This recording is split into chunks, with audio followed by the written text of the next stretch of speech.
এই গ্রাফটির দিকে একটু দেখুন। এটা হচ্ছে বাংলাদেশের একটি গ্রাফ, মানুষের মৃত্যুর গ্রাফ।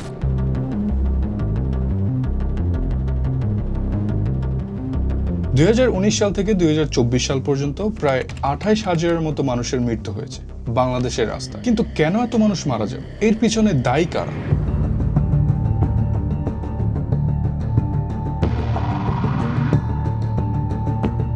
আমি এই ভিডিওতে তুলে ধরব বাংলাদেশের সড়ক দুর্ঘটনায় কেন এত মানুষের প্রাণহানি হয় আর কিভাবে নতুন এআই ট্রাফিক ক্যামেরা মানুষের জীবন বাঁচাতে পারবে। আব্দুল করিম রাজীব এবং দিয়া খানম মিম 2018 সালের জুলাই মাসের কোনো এক দুপুর বেলায় তারা স্কুল শেষ করে বাসের জন্য অপেক্ষা করছিল। ঠিক তখনই একটি বাস খুব বেপরোয়া গতিতে এসে ওইখানে দাঁড়িয়ে থাকা স্কুল শিক্ষার্থীদের উপর চড়িয়ে দেয়, যার ফলে এই দুইজন স্টুডেন্টের ইমিডিয়েটলি ডেথ হয়। এই দুই মৃত্যুর কারণে বাংলাদেশের মানুষের টনক নড়ে যে বাংলাদেশের রাস্তা একদমই সেফ না চলাচলের জন্য, যার ফলে শিক্ষার্থী সহ বাংলাদেশের সাধারণ মানুষের অনেক বড় একটা প্রোটেস্ট হয়। সেটা হচ্ছে for safer road and better transportation.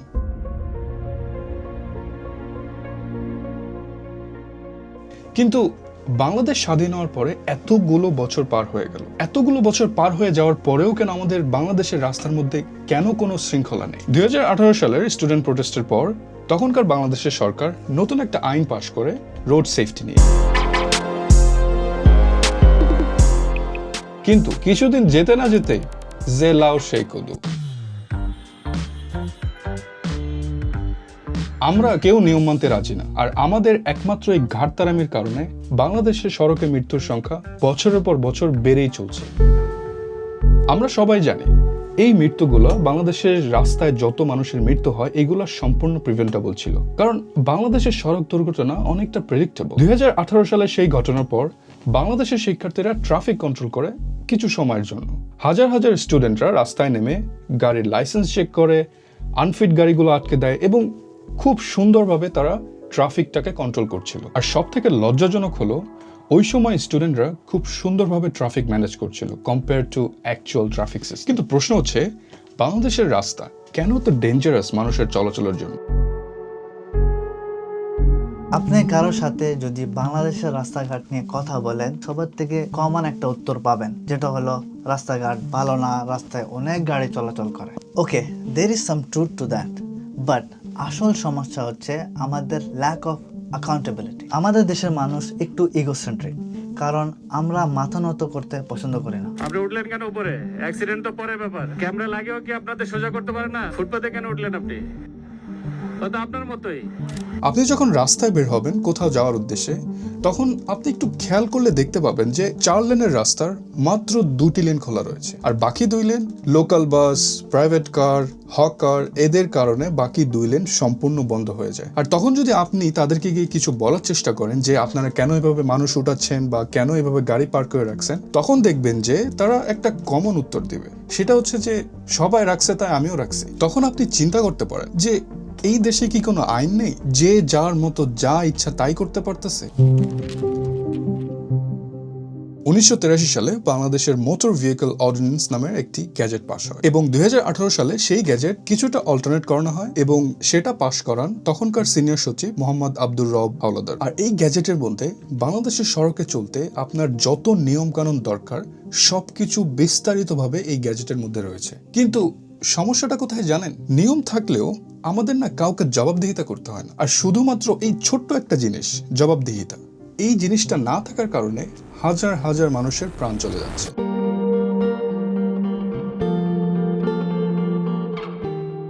আমার বয়স যখন 8 বছরের মতো, তখন আমি সর্বপ্রথম আমার জীবনে ট্রাফিক সিগন্যাল দেখি খুলনা শিববাড়ি মোড়ে। কিন্তু আজ পর্যন্ত আমি দেখলাম না এই ট্রাফিক সিগন্যাল কেউ মেনে চলাচল করছে। কারণ কি জানেন? ট্রাফিক লাইটই নষ্ট। ঢাকার সবচেয়ে chaotic intersection, for example Bangla motor, কারণ বাজার, শাহবাগ, এইসব ইন্টারসেকশনগুলোতে কিন্তু ট্রাফিক লাইট অলরেডি এক্সিস্ট করতো, মাঝে মধ্যে চলতো। কিন্তু সমস্যা হচ্ছে যে এই ট্রাফিক লাইট কেউ মানত না। তার কারণ হচ্ছে 80% ড্রাইভার যারা রাস্তায় গাড়ি চালায় তারা জানে না এই ট্রাফিক লাইটের মানে কি, অ্যাকচুয়াল মিনিং কি এই ট্রাফিক লাইটের। আর এখানে আসলে ড্রাইভারদেরকে দোষ দিয়ে কোনো লাভ নাই, কারণ হচ্ছে আপনি বাংলাদেশে ড্রাইভিং লাইসেন্স করতে গেলে আপনাকে আসলে প্রপার কোনো ট্রেনিং দেওয়ানো হয় না। আর এর ফলে যারা ড্রাইভিং লাইসেন্স নেয় তাদের কোনো প্রপার রোড নলেজ থাকে না। আর এই ট্রাফিক সিগন্যাল না মানা, যেখানে সেখানে অযথা পার্কিং করা, বাংলাদেশের ঢাকার লোকাল বাসগুলো রাস্তার মাঝখানে দাঁড়িয়ে দাঁড়িয়ে যাত্রী নেওয়া, এইসব জিনিসের কারণে হাজার হাজার মানুষের বছর পর বছর প্রাণহানি করছে। আচ্ছা, তাহলে সলিউশনটা কি?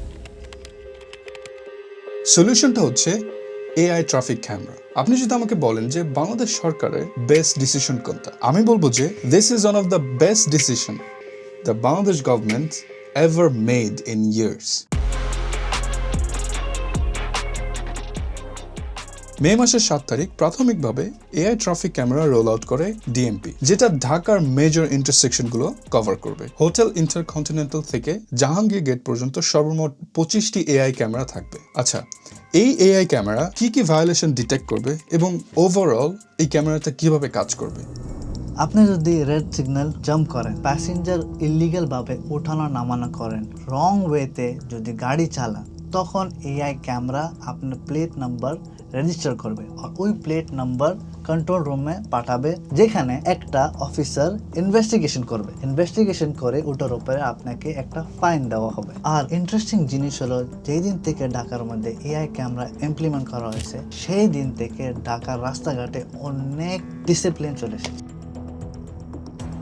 কারণ ডিসিপ্লিন তো অবশ্যই আসবে। যখন আপনি ফাইন খাবেন তখন আপনার পকেট থেকে মোটা অঙ্কের টাকা চলে যাবে। আর আমাদের সকলের টাকার উপর অনেক মায়া রয়েছে, আমরা কেউ টাকা নষ্ট করতে চাই না। আর যখন আমাদের মধ্যে আমাদের পকেট থেকে টাকা চলে যাওয়ার ভয় আসা শুরু করবে যে ফাইন খাইতে খাইতে আমাদের ব্যাংক ব্যালেন্স শেষ হয়ে যাবে, তখন আমাদের মধ্যে অটোমেটিকভাবে অ্যাকাউন্টেবিলিটি চলে আসবে। যদিও কিছু মানুষ এআই ট্রাফিক সিস্টেমের বিরুদ্ধে কথা বলছে। এআই ক্যামেরা বাংলাদেশের উপযোগী নয় ভাই। এই ক্যামেরা লাগানোর কারণে সবচেয়ে ক্ষতিগ্রস্ত হয়েছে বাইকাররা এবং প্রাইভেট কারওয়ালারা, কারণ এআই ক্যামেরা বাংলাদেশের উপযোগী নয়। কারণ হলো, আমার ফ্রেন্ড যে একটু আগে বললো যে বাংলাদেশিরা আমরা একটু ইগোসেন্ট্রিক, এটাই হচ্ছে একমাত্র কারণ।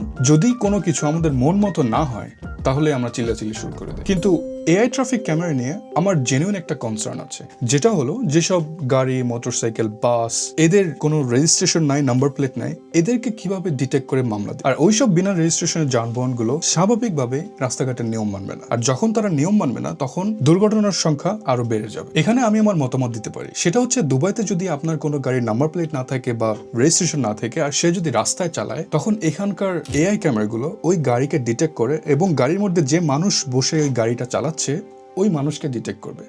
ডিটেক্ট করার সাথে সাথে নিয়ার বাই পেট্রোলিং যে পুলিশ অফিসারগুলো থাকে তাদের কাছে একটা নোটিফিকেশন যায়। তারপরে এই নিয়ার বাই যে পেট্রোলিং পুলিশগুলো থাকে, এরা খুব সহজে এই বিনা রেজিস্ট্রেশনের গাড়িকে আটক করতে পারে। তবে যাই হোক, ঢাকার রাস্তায় এআই ক্যামেরা আসার পরে অনেকেই আস্তে আস্তে রাস্তাঘাটের নিয়ম কানুন মানা শুরু করেছে, যেটা আসলে একটা ভালো দিক। তবে আমাদেরকে আরো সচেতন হতে হবে, প্রপার ট্রেনিং দিতে হবে নতুন ড্রাইভারদেরকে, এবং বাংলাদেশের যারা ল এনফোর্সমেন্টে রয়েছে তাদেরকে আরো কঠোর হতে হবে, যাতে ফিটনেসবিহীন গাড়ি রাস্তায় আর চলতে না পারে। আর আমি বিশ্বাস করি, যদি আমরা এই এআই ট্রাফিক ক্যামেরা বা এআই ক্যামেরা বাংলাদেশের সকল রাস্তায় ইনস্টল করে প্রপার ইউজ করতে পারি, তাহলে বাংলাদেশের সড়ক দুর্ঘটনা অনেকটা কমে আসবে। আজকের মতো এই পর্যন্তই। আপনার যদি কিছু মন্তব্য থাকে তাহলে অবশ্যই কমেন্টে জানাবেন। দেখা হচ্ছে পরবর্তী ভিডিওতে।